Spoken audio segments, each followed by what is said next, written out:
mmanụ ndị Igbo kashanụ ṅụọnụ zụọnụ biko Igbo nọ na Lagos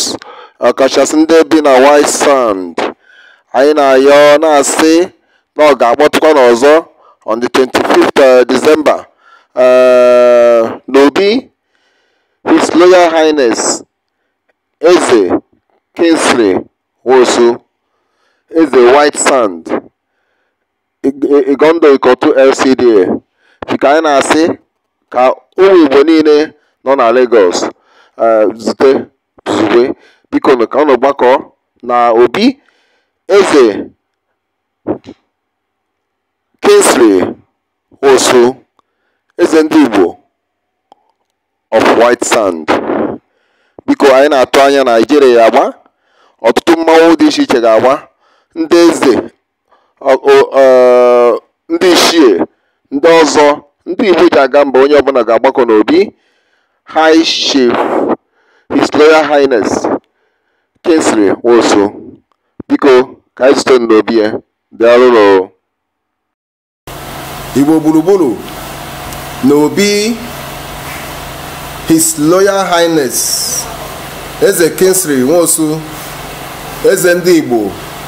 of White Sand Ikotu Igondo LCDA ka anyị nọ na ya n'ụbọchị tata. Anyị si ka anyị bịa maka na anyị nụrụ kepụ na nwere nke Nigeria agba on the 25th December 2021. Anyị wee sị ka anyị bịarute ka o were ọnụ ya gwanụ Igbo gburugburu ife a na-atụ anya so ụdị ihe mere nyanwa bụ ihe mere anyị ji bịa n'ụbọchị tata. Nna anyị ukwu anyị fụ na ilu otu si sọọchị nke gosiri n'ụbọchị tata amaka biko ị nwere ike ịgwakene Igbo bụ Igbo ife a na-atụ anya on the 25th December. Yes, yes, Kashano. Yes, yes,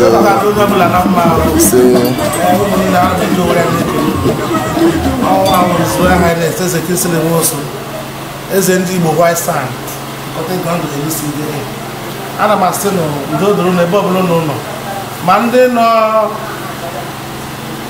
ofesi amasị udo doro nụ ndị nọ na Naịjirịa ana m asị udo doro nụ ebe ọbụla ọnụ nọ ụmụafọ Igbo ana m asị udo doro nụ onye ọbụla na-eme ọfụma ama na onye ọbụla na-eme nke ọma eji m obodo a na-akọ ụrụ na-agwa ụnụ o mere mmemme na-eme omenafọ ana m asị ụlọ bịa ka anyị rie nwụọ ọdụbe nwanne ya agbada ọsọ maka na mbibewa anyị dobe ụra na mkpasi ebe ọbụla ụlọ na anyị nwa bụ ndị eze ụzọ uche bụ ndị eze na asọrọ ndị obodo na-agba onwe ihe megara ebe ọbụla mafọ Igbo ya dosi ike na ya na-adọba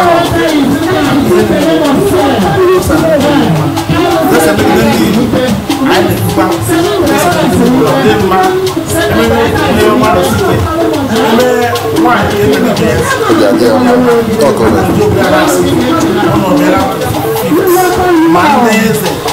ma ndị ọzọ ma ndị ma ndị obi aka ji obi ma ndị onye ọbụla mba niile dị iche iche ebe ụnụ bịa soro ụmụrụ ya maka na omenala anyị na-eme afọ ọbụla anyị na-eme ya na-emechi anyị na-eme mmemme iri ṅụọ ikele Chineke maka na o duru anyị were fụkwa ngwụcha afọ ama na ọ ga na-etigwa anyị na-agakwa n'iru otu masị metelu so isiokwu wee bụrụ na ndị Igbo ya akawa ahụ bịa maka ịnọnyere gị on the 25th December akwa ya bịa nọnyere nụ maka na ihe a na-eri nọ ihe a na-aṅụ aṅụ ka ihe chọrọ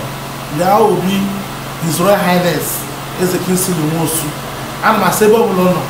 njinji ga-eji ụbọchị ahụ anyị na-atụkwa anya Nigeria ya agba ahụ ha na-agba njinji Nigeria ga-agba bịa nọnyere m maka na nwanne dị na mba ndị nwanyị ejiwa a na-asị ebe nwanne gị nọ jụọ ka ihe na-eme ya ebe nwanna gị nọ jụọ ka ihe na-eme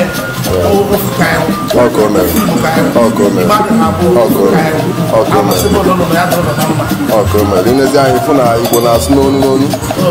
mana anyị ka onye ahụ nwa mere ọnụ ọgba ọfụfọ so aghọtara m ife ị na-ekwu nne anyị na-atụ anya na ndị Igbo gburugburu ga-enweta ozi gị anyị na-atụ anya na on the 25th December mbọsị a na-eme emume ọmụmụ Jesu na ndị Igbo niile ga-agbakọ ebe a ịbụ na ọ ga-amawu onwe n'ụbọchị ya ọ ga-amawu onwe n'ụbọchị ya na-ekwu ndewo asịcha eze Dr. Lawrence na-eme okwu ọsị na ife mere eji asị nwata anyị akpachie okwu ya abụrụkwara maka ife nwa na ọ ka akwanyelu nke okenye ugwu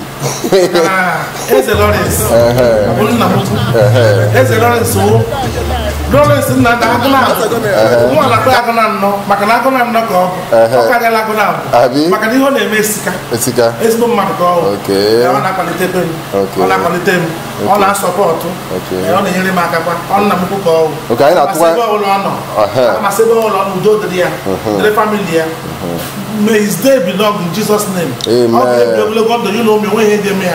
Oh, Evula, no child alone come. Was it okay? How has the Lord said? I must say, oh, no, Adriana Manaka. No, could I get you? No, Adriana. He say, they won't know. I watch the Lawrence of Sige Ebwe.